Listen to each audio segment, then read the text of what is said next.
오늘 말씀 사도행전 강해 말씀 함께 보시면서 특별히 1장 말씀 가지고 은혜 나누시겠습니다. 1장 말씀을 특별히 제가 성령님의 도구, 성령 하나님의 도구라고 이렇게 제목을 붙인 이유는 결국 누가도요 그 얘기를 하려고 이 사도행전 말씀을 기록했기 때문에 그렇습니다.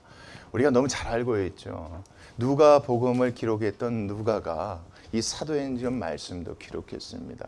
근데 사도행전의 내용들을 우리가 너무나도 잘 알고 있죠. 많이 들어봐서 알고 있어요. 여러 가지 기사, 이적들, 그리고 복음이 어떻게 전해졌는가. 근데 이제 문제는 뭐냐면 그 복음을 전한 사람이 아니라 하나님께서 전하셨다. 성령 하나님께서 하나님의 사람들을 통해서 복음을 전하게 된 것이고, 그래서 그 복음이 예루살렘, 사마리아 땅끝까지 이르게 되어졌다는 것을 누가가 이 얘기하려고 기록한 것이 여러분 사도행전이라는 것을 우리가 놓치지 않고 말씀을 보셔야 될 것 같습니다. 분명히 하나님의 사람들이 등장하지만 그 하나님의 사람들을 통하여 일하시는 성령 하나님, 그래서 우리가 흔히 얘기할 때 사도행전, 성령행전, 어느 말씀보다 성령님이란 단어가 많이 등장하는, 무려 한글로 쓰여진 말씀 보면 49번이나 등장하고 영어로 쓰인 성경을 보면 69번이나 등장하는 그런 이유가 바로 그것 때문인 것 같습니다. 그런 관점에서 누가가 이 모든 건 누가 하셨다? 성령 하나님께서 이루신 일이다. 하나님께서 이렇게 하신 것이다. 그때 하나님의 사람들이 이렇게 했기 때문에 이렇게 되어진 것이다. 그 내용을 얘기하고 전해주고자 이 말씀을 기록했다고 보여집니다. 그 관점에서 이 말씀들을 보시면서 함께 은혜 나누셨으면 좋겠습니다. 1장 1절입니다. 누구라고 부릅니까? 데오빌로요, 이렇게 부르죠. 여러분 죄송한데요, 누가복음 1장 3절 말씀 잠깐 한번 보시죠. 좀 찾기 그러셔도요. 누가복음 1장 3절 말씀 보면요, 거기서도 이 말씀이 나와 있습니다. 그 모든 일을 근원부터 자세히 미루어 살핀 나도, 여기서 나는 누가를 얘기합니다. 데오빌로 누구에게요? 각하합니다. 그러니까 분명히 이 말씀을 보면 데오빌로라는 사람이 있었던 것 같습니다. 이 사람이 관료였었던 것 같습니다. 총독보다 조금 높은 관료. 그러니까 이 말씀은요, 누가가 특정한 사람, 바로 이 말씀에 등장하는 데오빌로라는 사람에게 보내려고 쓴 글, 책이라고 여러분 생각하시면 너무 쉬우실 것 같습니다. 그래서 우리가 데오빌로라는 사람이 도대체 누군지 모르기 때문에 많은 분들이 이렇게 생각합니다. 한 사람이 아니라 다수였을 것이다. 데오빌로라는 이름의 뜻이 하나님의 친구라는 뜻이 있기 때문에 모든 많은 형제들에게 보내는 말씀이라고 생각할 수도 있겠지만, 분명한 건 누가복음 1장 3절 말씀 보면 각하라고 한 사람이라고 명하고 있습니다. 그러니까 사도행전 말씀에 나와 있는, 여기는 각하라는 말이 빠져 있다 할지라도 데오빌로라는 사람에게 분명히 누가가 이 사실을 기록해서 전해주고 있다는 것입니다. 왜 그럴까요? 여러분 상식적으로 생각해 보시죠. 그렇죠? 지금으로 말하면 파워 블로거들이 있잖아요. 그렇죠? 어떤 특별한 힘이 있는 사람들, 어떤 영향력이 있는 사람들, 저는 그렇게 보여집니다. 특별히 이 말씀을 제대로 알아서 이 사실을 제대로 전달해 줄 사람이라고 생각해서 누가가 이 사람에게 이렇게 보내준 말씀이라고 여러분 생각하시면 될 것 같습니다. 그러면서 한번 계속 보겠습니다. 사도행전 1장으로 들어오셨어요. 데오빌로 각하여, 데오빌로여, 한 사람에게 내가 먼저 쓴 글, 무슨 글을 얘기하는 겁니까? 누가복음을 얘기하는 겁니다. 내가 먼저 쓴 글에는 무릇 예수께서 행하시며 가르치시기를 시작하신부터입니다. 공생애를 시작하신부터, 많은 사람들에게 하나님의 아들로 드러나신 그 이후부터 그가 택하신 사도들 몇 명입니까? 12명에게 자 무엇으로 명하셨답니까? 이게 웃겨요. 그렇죠? 복음서에는 한 번도 보지 못한 단어예요. 성령으로 명하셨다. 그렇죠? 그런 내용이 없어요. 그런데 특별히 여기에서는 누가가 자꾸 누가 하신 것처럼요. 이게 중요합니다. 성령 하나님께서 하신 것처럼. 성령 하나님께서 예수님을 통해서 사도들에게 얘기하신 것처럼 자꾸 여기서 이걸 강조해요. 왜요? 이 모든 것들이 누구를 통하여 이루어진 사역이란 걸 얘기하려고요. 그렇죠. 성령 하나님. 성령 하나님을 통해서 이루어진 사역임을 얘기하려고 처음부터 못 받고 시작합니다. 이렇게 딱 못 받고. 예수님께서 사도들에게 명령하신 것은 성령의 뜻대로 이렇게 생각하시면 좋겠습니다. 성령 하나님의 뜻대로 그 말씀대로 명하시고 승천하신 날까지 이를 기록한 건 내가 당신에게 먼저 보낸 글입니다. 누가복음입니다. 그래놓고 시간이 조금 지난 것 같아요. 어느 정도 시간이 지났을까요? 그렇죠? 이 사도행전 마지막 장까지 말씀이 다 완료될 때까지의 시간이 좀 지난 것 같아요. 그 다음에 이 말씀을 쓴 것이죠. 그러면서 3절입니다. 그가 고난 받으신 후에 또한 그들에게 확실한 많은 증거로 친히 살아계심을 나타내사, 그랬죠. 많은 사람들에게 나타났습니다. 500명이나 되는 사람들이 부활하신 예수님을 눈으로 목도했죠. 며칠 동안요. 40일 동안 그들에게 보이셨죠. 그러면서 하나님의 나라의 무엇을요? 이것도 웃깁니다. 하나님 나라가 아니라 하나님의 나라의 일입니다, 여러분. 그래서 여러분 이 시간 다시 한번 보시겠어요? 누가복음 24장입니다. 마지막 장입니다. 누가복음 24장 45절부터 49절 말씀, 이것만 보고 가시죠. 첫 시간이니까. 특별히 사도행전 말씀은 누가복음을 떼어놓고는 이해할 수 없기 때문에 자꾸 제가 보려고 합니다. 자, 누가복음 24장 45절 이렇게 써 있습니다. 이에 그들의 마음을 열어 성경을 깨닫게 하시고 또 이르시되 이같이 그리스도가 고난을 받고 제3일에 죽은 자 가운데서 살아날 것과 또 그의 이름으로 제3을 받게 하는 회개가, 자, 어디서부터요? 예루살렘에서 시작하여 모든 족속에게 전파될 것이 뭐했다? 기록되었다. 너희는 이 모든 일에 증인이 될 것이다. 볼저다 내가 내 하나님 약속하신 것을 너희에게 뭐 할 것이다? 보낼 것이다. 너희는 위로부터 능력으로 입혀질 때까지 이 성에 머물라 하셨더라, 이겁니다. 그러면 우리가 사도행전 1장에서 보았던 하나님의 일이라는 건 뭐겠습니까? 하나님께서 하실 일입니다. 특별히 이 말씀 보면 성령 하나님께서 하실 일들입니다. 무슨 일이겠습니까? 예루살렘부터 땅끝까지 증인되게 하게 하시는 그 일들, 그렇죠? 그 일들에 관한 것이 하나님의 일에 관한 말씀입니다. 이것이 그래서 누가복음 24장 말씀과 연계해서 본다면 앞으로 여러분 이것만 딱 보더라도 사도행전의 내용이 전체적으로 무엇일지 여러분 짐작이 가실 겁니다. 누가 하실 일들입니까? 그렇죠. 성령 하나님이요. 어디서부터요, 여러분? 예루살렘부터요. 그렇죠. 예루살렘 1장부터 7장에 예루살렘에 어떻게 복음이 전해졌는지, 8장 1절부터 11장 18절까지 어떻게 사마리아에게 복음이 전했는지, 11장 19절부터 28장까지 어떻게 땅끝까지 복음이 전해졌는지, 누가요? 성령 하나님께서 하신 그 일들을 누가가 기록해서 전하고 있는 것이 사도행전 말씀이에요. 자꾸 제가 강조하는 거 여러분 놓치지 않으셨으면 좋겠습니까? 바울이 한 게 아니라는 겁니다, 여러분. 예수님의 제자들이 한 게 아닙니다. 빌립 집사님 때문에 에디오피아까지 복음이 전해진 게 아니라는 겁니다. 하나님은 단순히 그들을 사용하신 겁니다. 쓰임 받은 겁니다. 그런데 자꾸만 다른 얘기가 흘러나오는 겁니다. 바울 대단하잖아. 바울이 없었으면 어떻게 우리가, 바울이 없었으면, 바울의 제자들이 없으면 어떻게 우리가, 아니라는 겁니다. 이건 성령 하나님께서 하신 일이다. 그 얘기를 이 말씀에서 누가가 놓치지 않고 전하려고 자꾸만 성령님, 하나님 나라의 일 이렇게 언급하고 있는 것입니다. 그럼 4절 보겠습니다. 사도와 함께 모이사 그들에게 뭐 하십니까? 분부하셨지 않느냐, 이겁니다. 누구의 명대로요? 성령으로 명대로, 그렇죠? 성령 하나님의 명대로 예수님께서 분부하여 이르시되, 자, 어디를 떠나지 말라. 왜? 여기서부터 시작돼야 되거든요. 그렇죠? 여기서부터 시작돼야 된다고 누가복음 24장에서 얘기하고 있어요. 그래서 이거는 여러분 하나님의 계획인 겁니다. 하나님께서 그렇게 말씀하셨던 겁니다. 여기서부터 시작돼야 됩니다. 이 계획은 여러분 언제부터 시작된 겁니까? 누가복음 24장이 아닙니다, 여러분. 창세기 12장부터 시작됐던 겁니다. 하나님께서 우르에 있었던 아브라함을 부르셔서 그 가나안 땅에 있게끔 하신 이유가 뭡니까? 바로 그 땅이 예루살렘입니다. 가나안 땅입니다. 이스라엘입니다. 이 땅을 통해서 어떻게 하시겠다는 겁니까? 바벨탑 사건으로 흩어졌던 모든 민족들을 하나님 아는 복을 주시겠다고 약속하셨던 겁니다. 이 약속을 하나님께서 잊지 않고 계셨던 겁니다.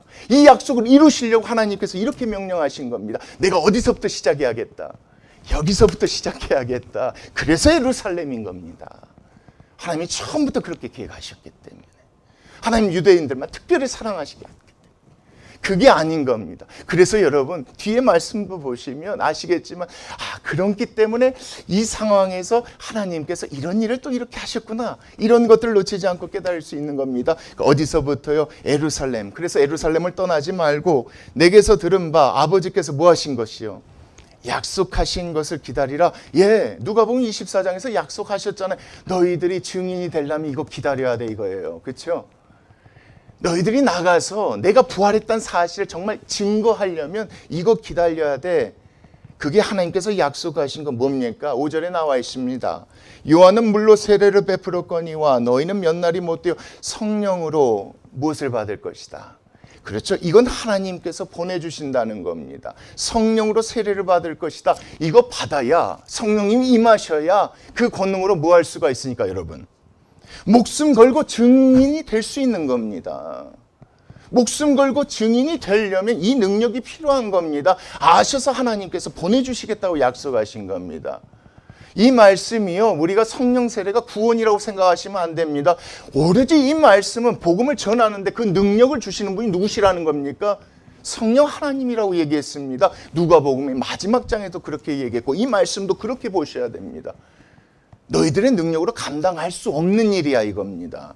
목숨을 걸어야 될 일이기 때문에, 그것 때문에 고난당할 수 있는 일이기 때문에, 너희들이 할 수 없는 일이기 때문에 기다려야 된다. 성령 세례, 하나님께서 약속하신 그것을 기다려야 된다. 그래서 뒤에 말씀 보면 성령이 임하시면 이런 표현이 있는 겁니다.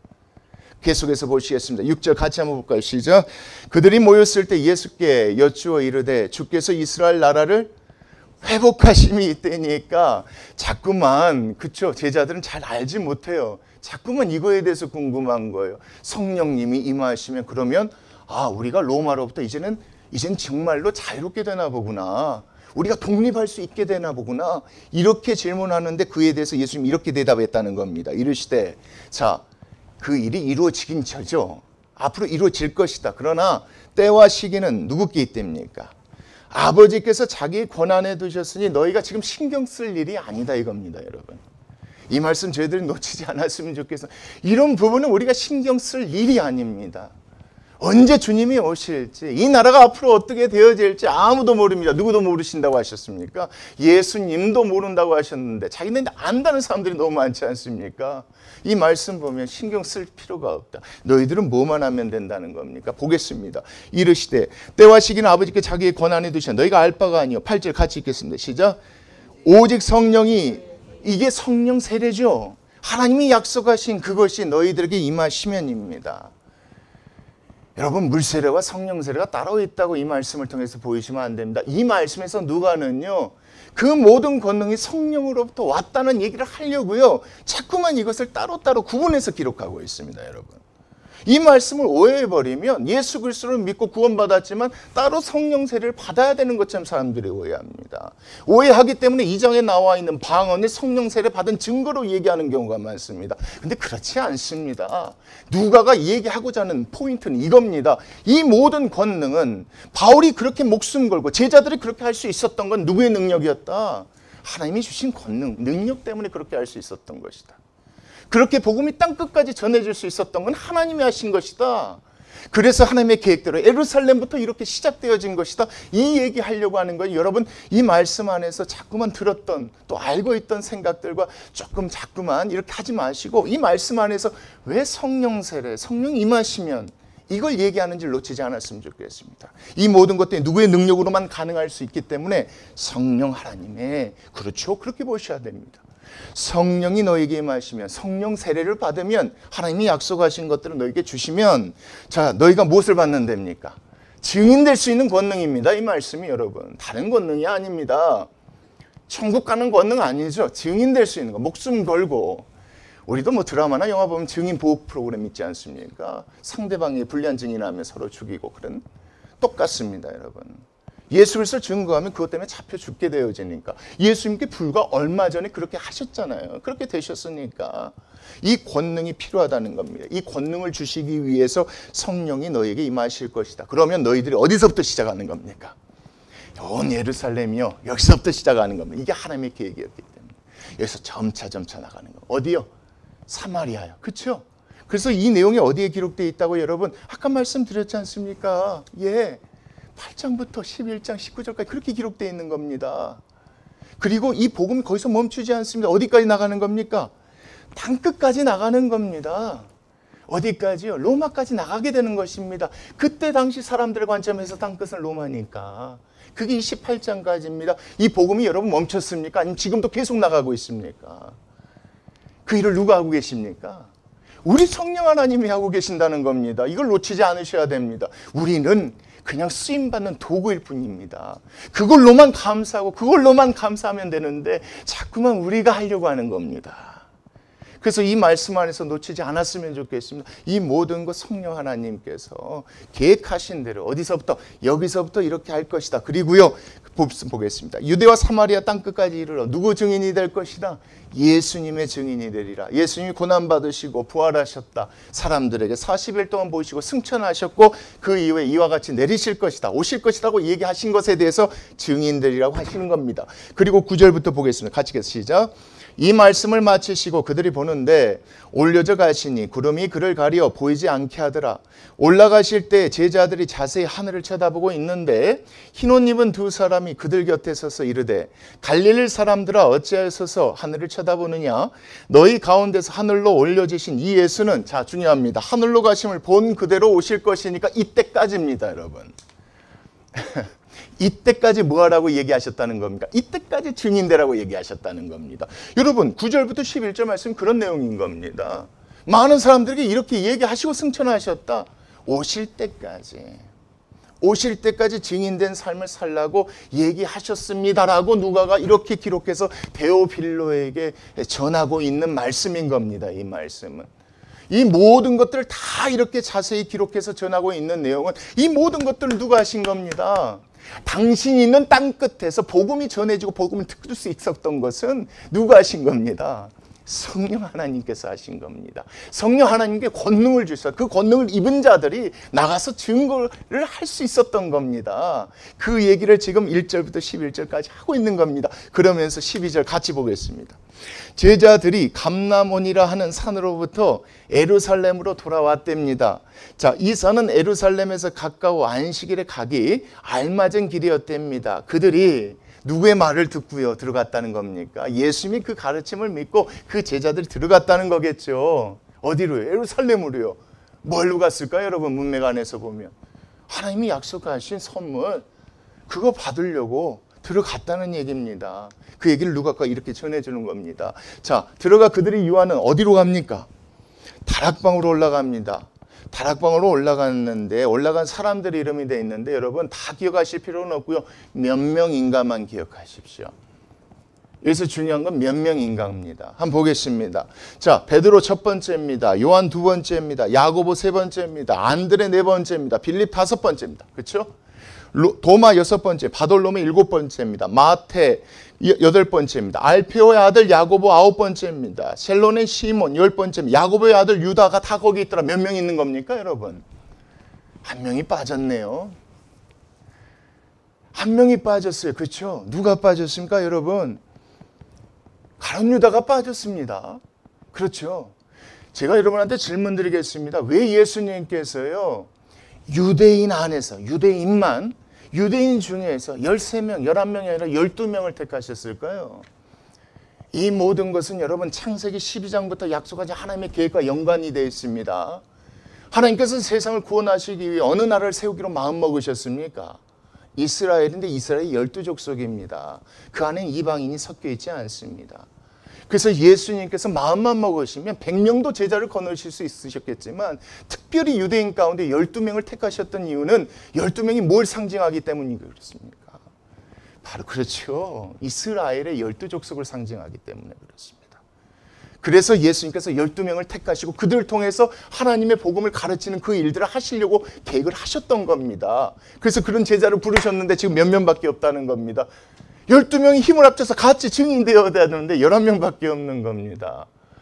이 관점으로 계속 보셔야 뒤에가 이해가 됩니다. 왜 한 명 부족한 사람은 그냥 내버려 두지 않고 왜 한 명의 그 빈자를 꼭 채워야만 했었는지 그게 뒤에 말씀 안에 설명이 됩니다. 14절 보겠습니다. 여자들과 예수의 어머니 마리아와 예수의 아우들과 더불어 마음을 같이하여 오로지 기도에 힘썼죠. 어떻게 기도했을까요? 하나님 성령님 빨리 부어주십시오라고 기도하지 않았을 것 같은데요. 저는 뭐라고 기도했을까요, 여러분? 주님 약속 믿습니다. 하나님께서 보내주실 거라고 믿습니다. 그때까지 아무리 겁나고 무섭고 두려워도 그거 꼭 기다리게 도와주십시오라고 저 같으면 그렇게 기도했을 것 같아요. 왜요? 예수님 잡혀 돌아가셨는데 그 일당들 찾고 있는 사람들이 있었을 거 아니에요. 그러니까 그 모여서 그거 기도한 거예요. 하나님의 계획 뜻이고 우리가 그 권능으로 증인되어져야 되는데 여기서 있으라고 했다. 그래서 모아서 그들이 그렇게 기도했던 겁니다. 하나님 약속 믿습니다. 성령께서 우리에게 임하실 것을 믿습니다. 그때까지 우리 한 마음으로 여기 있도록 도와주십시오 하고 모인 사람의 수가 15절입니다. 모인 무리의 수가 몇 명이랍니까? 정확하지는 않지만 약 120명이나 되더라. 그때 베드로가 그의 형제들 가운데 갑자기 일어서서 이릅니다. 그러니까 이 120명이라는 사람들이 각자가 다 증인이 되려고 성령을 덧입으려고 성령의 세례를 기다리고 있는 가운데 갑자기 누가 일어섰다고요? 베드로가 갑자기 일어서서 뭐라고 하는지 한번 보시겠습니다. 16절입니다. 형제들아, 성령이 다윗의 입을 통하여 예수 잡는 자들의 길잡이가 된 유다를 가리켜 미리 말씀하셨다. 성경이 응하였으니 마땅하더라. 성경에 기록된 대로 누가요? 유다가 이렇게 되어졌다 이겁니다. 왜 이런 얘기를 하는지 여러분 끝까지 보셔야 됩니다. 이 사람은 본래 우리 수 가운데 참여하여 이 직무의 한 부분을 맡았던 자라. 이 사람이 했던 일이 뭡니까? 회계를 맡았었잖아요. 돈 관리를 했었던 사람입니다. 이 사람이 불의의 사고로 밭을 사고 몸이 곤두박질하여 배가 터져 창자가 다 흘러나왔다. 이게 우리가 알고 있는 복음서의 내용과는 조금 달라요. 제사장이 그 돈으로 밭을 산 걸로 나와 있고 목매달아 죽은 걸로 나와 있지만 그때 당시 사람들이 알기로는 이렇게 알고 있었기 때문에 누가가 이렇게 기록했고 우리한테는 가로로 이렇게 표현이 되어 있습니다. 여러분 이렇게 생각하셔도 좋습니다. 제사장이 샀던 누가 샀던 중요한 것은 그 유다가 받은 돈으로 샀다는 게 중요한 것이고 떨어져서 배창자가 갈라져서 나왔다는 것은 목매달아 죽었지만 목매단 그곳이 흰놈 골짜기 절벽 위에서라면 충분히 이렇게 될 수도 있는 겁니다. 그래서 중요한 것은 이게 맞나 저게 틀린가가 아니라 그때 당시 사람들이 이 말씀을 다 알고 있었다는 겁니다. 19절입니다. 이 일이 예루살렘에서 사는 모든 사람에게 알려져 그들의 말로는 그 밭을 뭐라고 합니까? 아겔다마라 하니 이는 피밭이라는 뜻이다. 당시 사람들에게 이렇게 알려졌는데 이 모든 것들이 성경이 응하게 하셨다. 이게 중요합니다. 성경 말씀대로 이렇게 이루어졌다 이겁니다. 그래 놓고요. 20절입니다. 시편에 기록되었을 때 그의 거처를 황폐하게 하시며 거기 거하는 자가 없게 하소서. 그래서 그 땅이 뭐가 됐다는 겁니까? 그 밭이 공동묘지가 됐다는 것입니다. 이렇게 되었다는 거죠. 이 얘기하려고 여러분 베드로가 나서 이 얘기하는 게 아닙니다. 성경 말씀대로 이렇게 다 되었다. 그러니까 성경 말씀대로 이것도 돼야 된다. 이 얘기하려고 이 말씀 끊습니다. 그게 뭐냐면 그 다음 말씀입니다. 또 일러스되. 그래서 이게 나오는 겁니다. 또 일러스되 그의 직분을 누가 취하게 하소서. 타인이 취하게 하소서 이겁니다. 그 자리를 비워두면 안 된다고 성경에 기록되어 있습니다. 하나님께서 이렇게 얘기하셨습니다. 예수님께서 12 제자를 부르셨고 한 사람은 성경에 기록된 대로 그렇게 되어졌는데 그 자리를 그냥 두지 말라고 성경이 기록됐습니다. 직분을 타인이 취하게 하소서였다. 이러함으로 21절입니다. 요한의 세례로부터 우리 가운데서 올려져 가신 날까지 주 예수께서 우리 가운데 출입하실 때에 우리 함께 계실 때 22절 같이 읽겠습니다. 시작. 항상 우리와 함께 다니던 사람 중에 하나를 세워 우리와 더불어 예수께서 부활하심을 증언한 사람이 되게 하여야 하리라 하거든. 지금이라도 그러니까 뭐 해야 된다는 겁니까? 이 자리를 채워야 된다는 겁니다. 여러분 이 상황 이렇게 생각하시면 됩니다. 베드로도요 이걸 의논하기 위해서 거기 모여서 기도한 게 아니었습니다. 성령 세례를 받기 위해서 거기 가서 기도하는 가운데서 이게 갑자기 베드로 입장에서 깨달아지고 이게 중요하다는 사실을 알게 되었나 보죠. 그렇지. 왜 예루살렘부터 복음이 전해져야 되고 왜 우리가 12명이 택했는지 이걸 다시 한번 생각하게 되고 깨닫게 되어진 겁니다. 이건 성경에 기록된 대로 분명히 그 빈자를 두지 않아야 된다고 생각되어진 겁니다. 그래서 나타나서 사람들에게 이렇게 얘기하는 겁니다. 이건 내 생각이 아니라 이건 내 생각이 내 뜻이 아닙니다. 꼭 회개가 필요해서 세워야 된다는 얘기가 아닙니다. 예수님이 우리 12명을 택하셨을 때는 그것이 하나님께서 세상을 구원하시려는 계획이셨기 때문에 그렇습니다. 그 계획 가운데 한 명이 빠져 있습니다. 이대로 두면 안 됩니다. 시편에 일러스되 또 일러스되 그 빈자를 채우라고 했습니다. 분명히 채워야 됩니다. 이 얘기를 언제부터 언제까지 하셨다고요? 예수님이 함께 있으면서 하셨다고요. 처음에는 그게 무슨 말인지 몰랐겠죠. 예수님의 죽으심에 대해서도 깨닫지 못했던 베드로니까. 근데 이 시점에서 이것을 깨닫게 되어지고 사람들이 지금 함께 모여서 한 사람을 채워야 된다, 이 얘기를 하는 겁니다. 그리고 나서 그 말씀 23절입니다. 그들이 두 사람을 세웁니다. 누구를 세웁니까? 자, 하나는 바사바라고도 하고 별명은 유스도라 하고, 하나는 누구랍니까? 요셉이요, 하나는 마태. 자, 여기서 중요한 거, 이 사람들의 공통점이 뭡니까? 22절에서 한번 찾아보십시오. 우리와 함께 다니던 사람 중입니다. 언제부터? 처음부터 지금까지. 이 사람들은 이방인이 아닙니다. 유대인들입니다. 다른 11명처럼 똑같은 유대인. 여러분, 여기서 누가 택함 받습니까? 이 둘 중에 한 사람이 택함 받습니다. 그렇죠?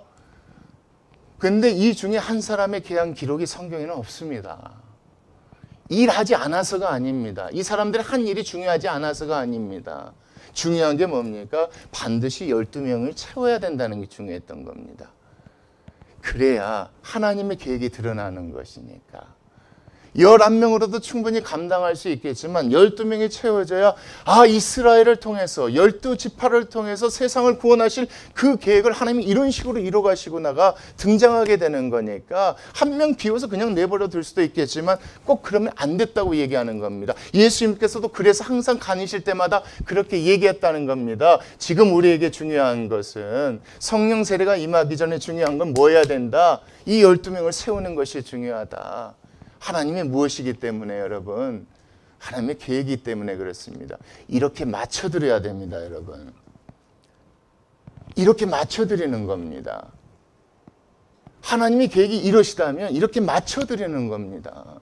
이렇게 해야 된다고 얘기하는 겁니다. 그래야 누가 일하실 수 있습니까? 하나님이 일하시고, 하나님이 일하셔야 누가요? 하나님으로부터 구원받았다는, 성령 하나님이 일하셔서 구원받았다는 얘기가 드러나올 수가 있지 않겠습니까? 그래서 이 부분이 중요하지 않은 것 같지만 이 부분은 이 말씀 안에 이렇게 기록하고 있는 것입니다. 데오빌로에 들으십시오. 복음이 예루살렘부터 땅끝까지 전해지게 된 것은 누가 하신 것입니까? 하나님께서, 성령 하나님께서 하신 것입니다. 창세기에 아브라함 부르셨을 때 그렇게 예언하시고 그렇게 계획하신 그 뜻대로 하나님께서 이루어 가신 겁니다. 누가 하신 게 아닙니까? 사람들이 한 거 아닙니다. 굳이 한 사람이 빠져서 내버려 둘 수 있는 12명을 채운 것은 이 12제자, 누구를 의미하기 때문에 그래요? 그렇죠. 이스라엘 12지파를 의미하기 때문에 그렇습니다. 이 12사람을 통해서 나중에 세워지는 게 뭡니까, 여러분? 바로 그것이 교회입니다. 그 교회. 교회를 통해서 하나님이 역사하시는 일들이 그래서 후반부에 드러나는 겁니다.